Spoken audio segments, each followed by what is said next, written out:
Chapter 3 The Sisters Grimm, the Fairy Tale Detectives. Mrs. Grimm and Mr. Canis were playing a prank on them. It explained why Mrs. Grimm talked to the house and served her crazy food, and why Mr. Canis said so little and acted so weird. They were trying to make the girls look stupid, which made Sabrina furious. And worse, the joke didn't seem to end.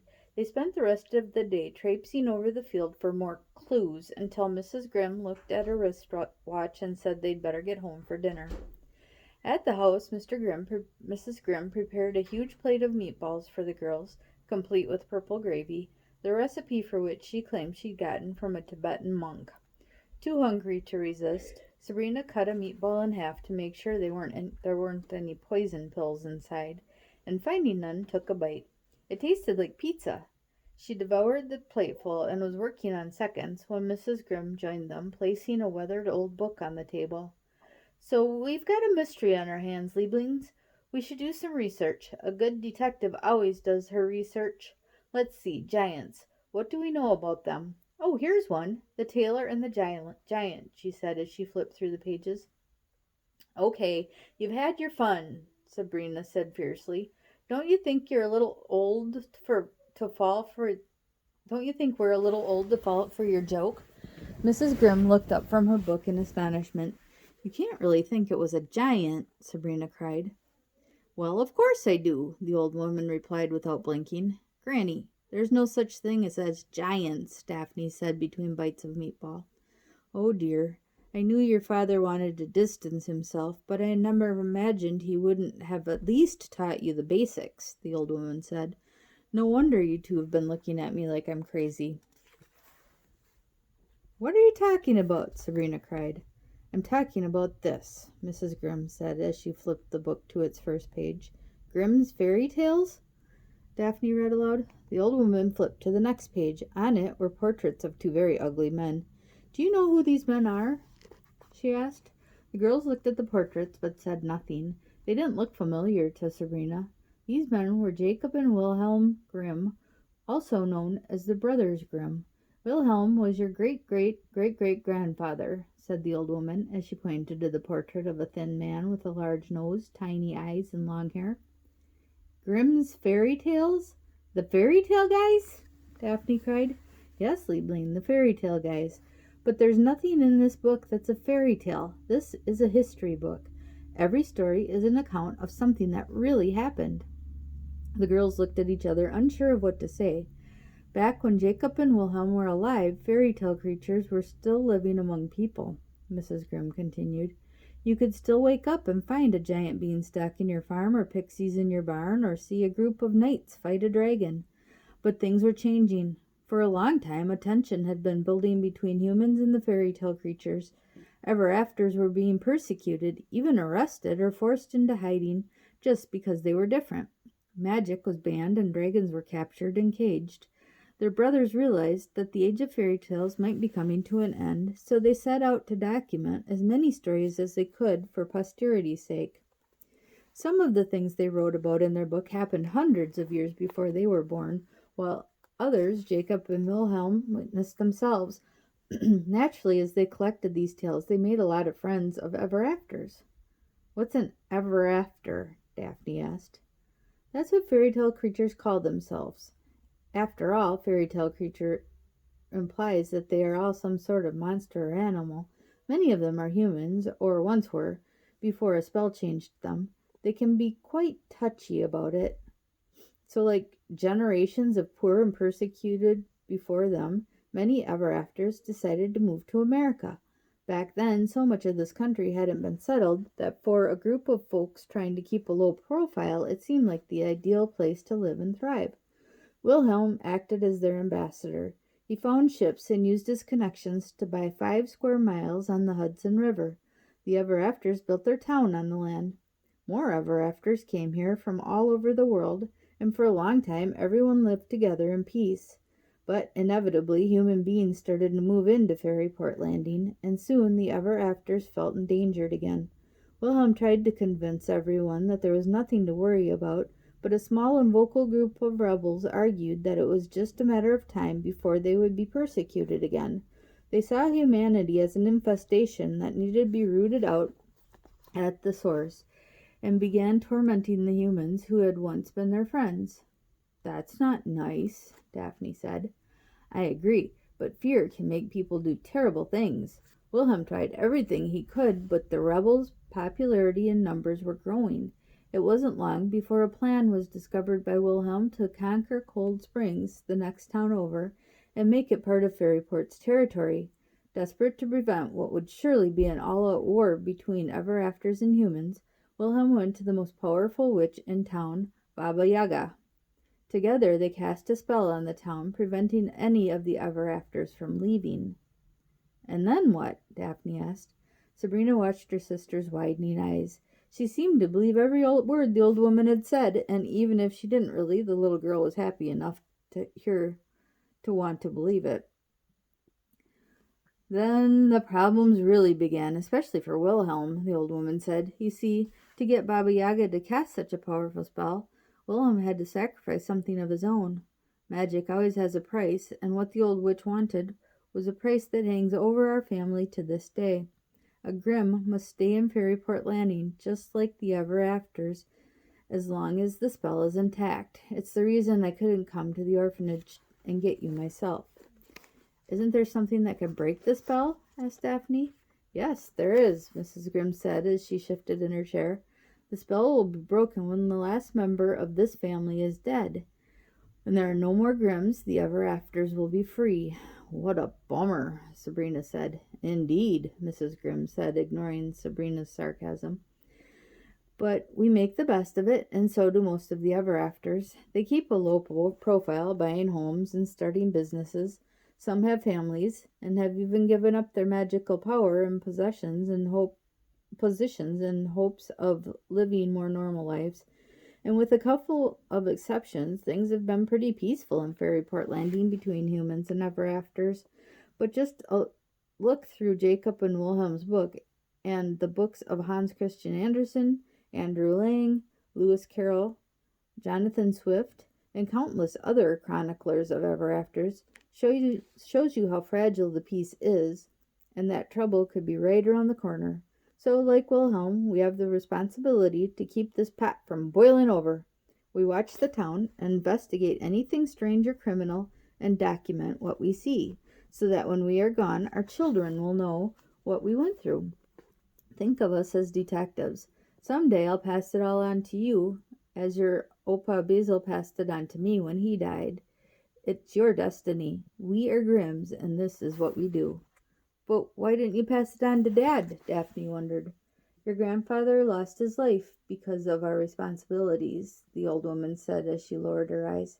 Henry wanted something else for his children. So when your mother became pregnant with you, Sabrina, they left Fairyport Landing. He wanted to protect you and give you normal lives, even if it meant telling you I was dead.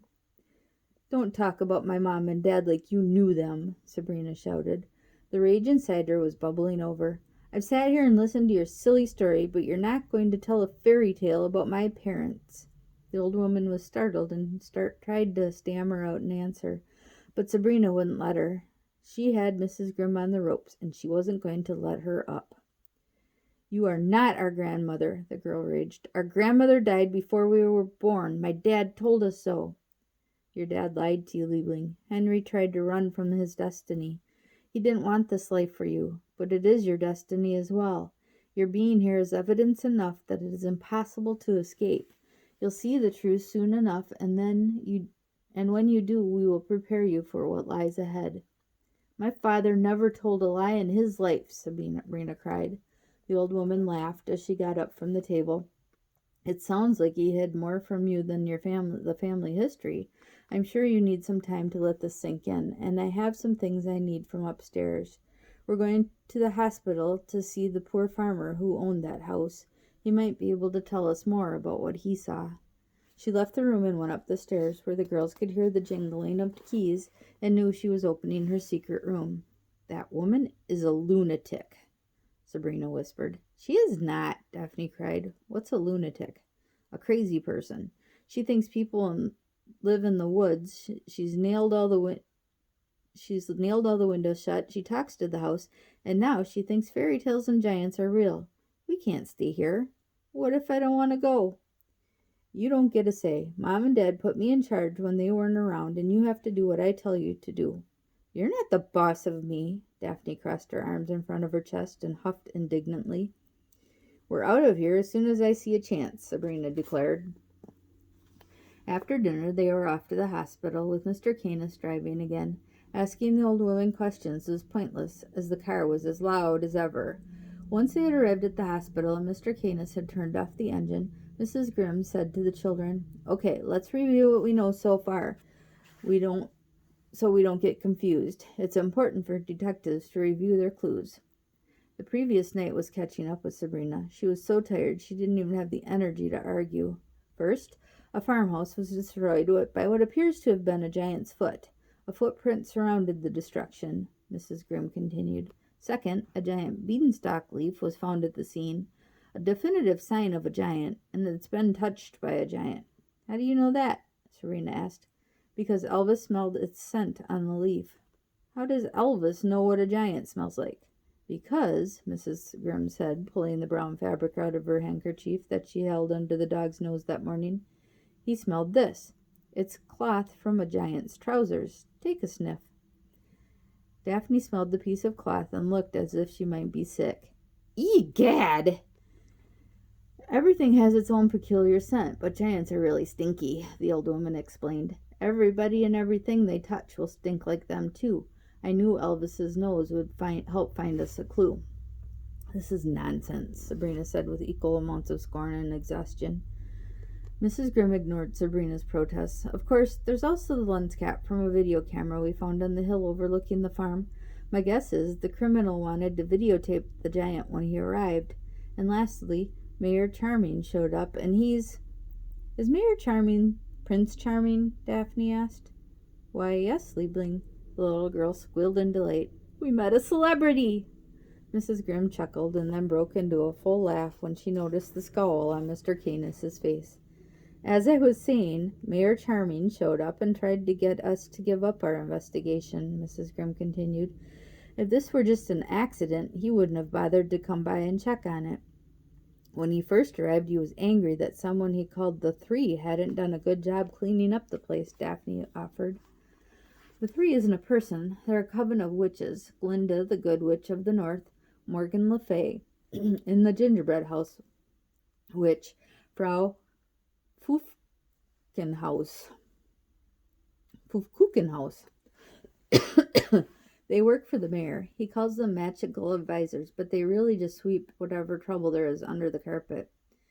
I thought you said the Ever-Afters gave up their magic, Sabrina said, hoping she'd caught the old woman in a lie. No, I said some of them did, and in most cases it was voluntary. I'm sure there's plenty of stuff hidden away in closets and attics all over Fairyport Landing, Mrs. Grimm replied, including, apparently, a magic bean I wasn't aware even existed. Let's go inside. Fairyport Landing Memorial Hospital was tiny, at least small compared to the giant skyscraper hospital Sabrina was familiar with in New York City. It had only 2 floors and no ambulances in front of the emergency room door. They left Mr. Canis in the car, and as they headed inside, passed a short, squat man and his 2 huge companions waiting by the hospital door. They were impeccably dressed in expensive suits, perfectly tailored to fit their extreme frames. The short man stared at Sabrina, sending a flash of heat to her face. We look like idiots, Sabrina thought as she tried to tug her high-water pants down a little. Inside, doctors and nurses rushed around the brightly lit hallways. The place smelled of cleaner and antiseptic, which tickled Sabrina's nose.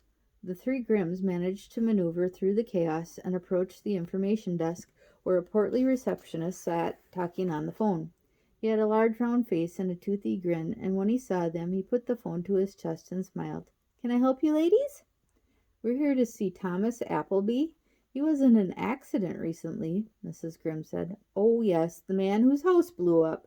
He's in room 222, the receptionist replied. Popular fellow. He just had 3 people up to see him. Mrs. Grimm cocked an eyebrow. Indeed. Well, is there somewhere I should sign in? The receptionist handed the old woman a clipboard. Before she handed it back, she quickly pointed out 3 names on the list to the girls. A Mr. William Charming, a Mr. Seven, and Miss Glinda North had signed in 10 minutes ago. Girls, we have to hurry. They rushed down a hallway through 2 double doors and made a left, stopping at an elevator. Mrs. Grimm pushed the up button several times. Why are we rushing? Sabrina asked. Because Charming is here to erase the farmer's memory, the old woman said as the elevator doors slid open and they stepped inside. They got out on the second floor, found room 222, and rushed inside. On the bed was Thomas Appleby, a graying old man with his left arm in a sling and his right leg encased in plaster and held above the bed by a pulley system. Sabrina winced at how painful it looked and thought the poor man was lucky to be asleep. Standing over him were Mayor Charming, Mr. Seven, still wearing his insulting hat, and a rather chubby woman wearing a diamond tiara and a silver and gold dress. The woman was slowly emptying a bag of pink dust onto the sleeping patient. When she saw Mrs. Grimm, she dumped the contents all over the man and shoved the bag into her purse. Glinda, you've erased his memory, Mrs. Grimm cried. I thought you were supposed to be a good witch. The witch's face flushed red. She lowered her head and quickly made her way to the door. We all have to pay our bills, Rhoda, Glinda said as she walked out. Save your indignation, Charming added as he and Mr. Seven followed. This is part of my job. Mrs. Grimm looked discouraged. He'll never be able to tell us anything, she said loudly, as if for the benefit of the 3 people who had just left. And without an eyewitness account, we're never going to get to the bottom of this. After several seconds, she poked her head out of the room. They're gone. What are we doing here? Sabrina asked. She didn't feel comfortable waiting around in the hospital room of a man she didn't even know, especially after people had been dumping what looked like the contents of a vacuum cleaner bag all over him. We're waiting. For who? Daphne asked. But no sooner had she said it than the thin, frail woman with gray-streaked black hair entered the room. When she saw Mrs. Grimm and the girls, she got a worried look on her face. Mrs. Appleby, I'm Rhoda Grimm, and these are my granddaughters, Sabrina and Daphne. We heard about the accident. Are you okay? Mrs. Grimm said. Oh, I'm fine. Thank you for asking. Do you know my husband? Oh, no, we're just concerned citizens and neighbors. I happen to do a little detective work from time to time, and I was thinking I might be able to help.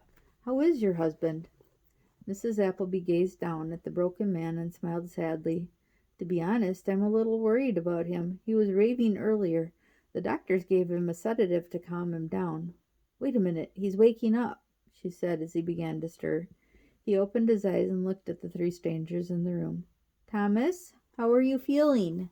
Mrs. Appleby asked as she sat next to his bed and rubbed his hand. Deborah, who are these people? The farmer asked his wife.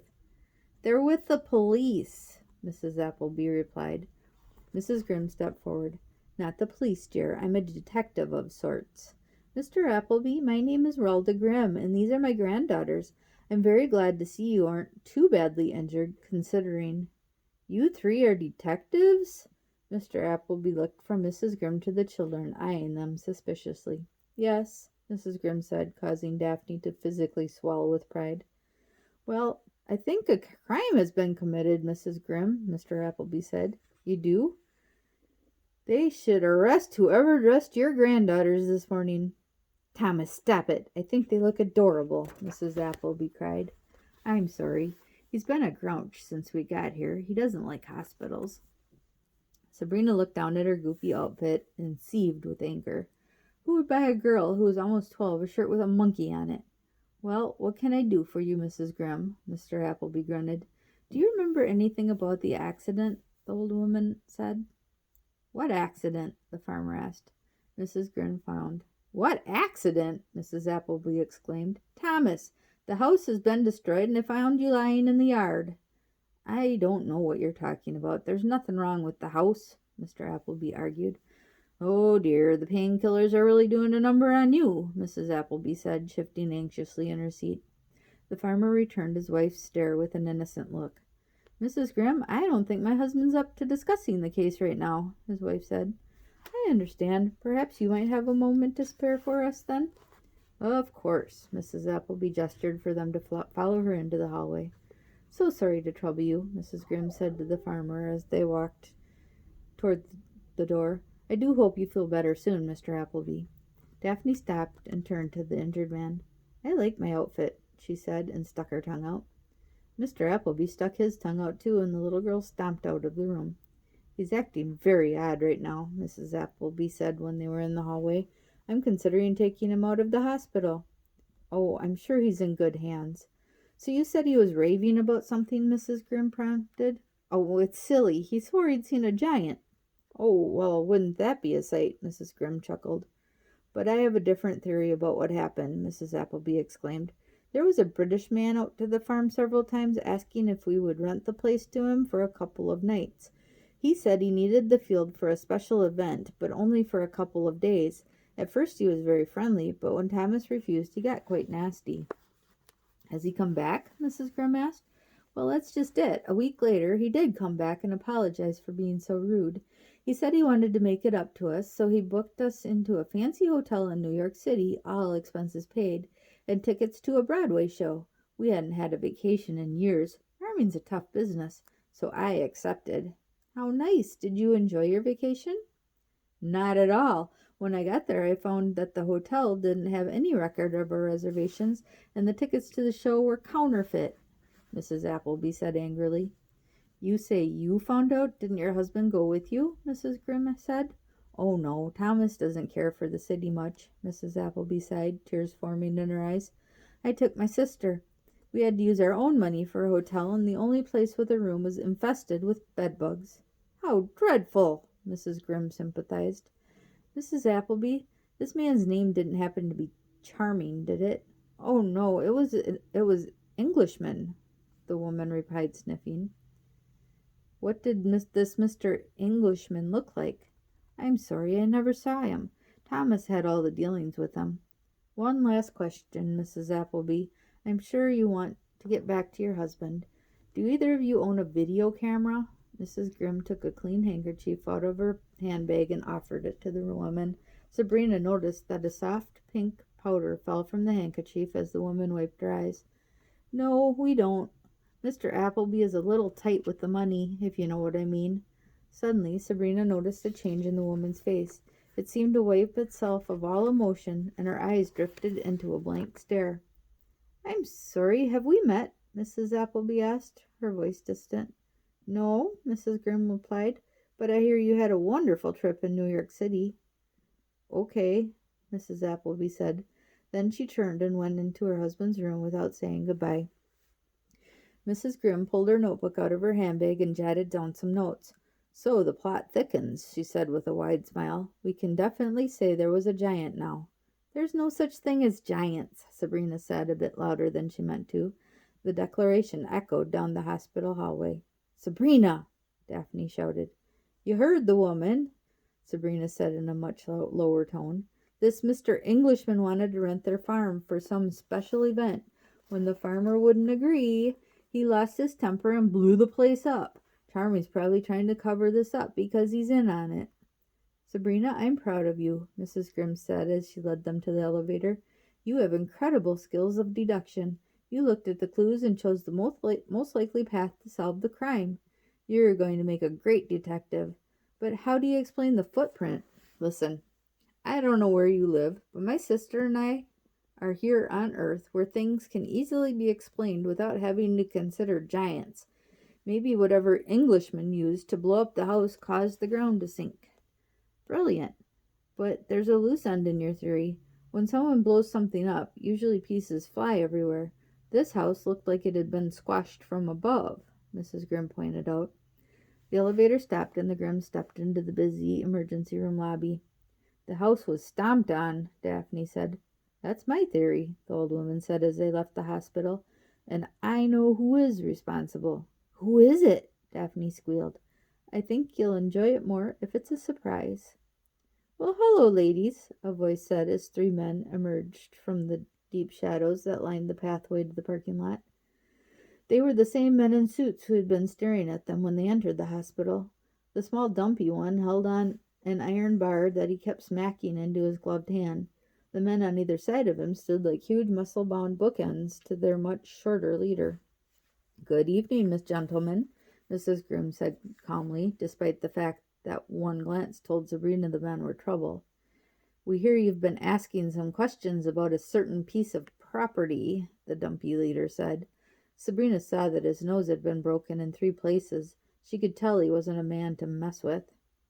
"Then you've heard correctly, young man," Mrs. Grimm said, as she placed herself squarely between the girls and the thugs.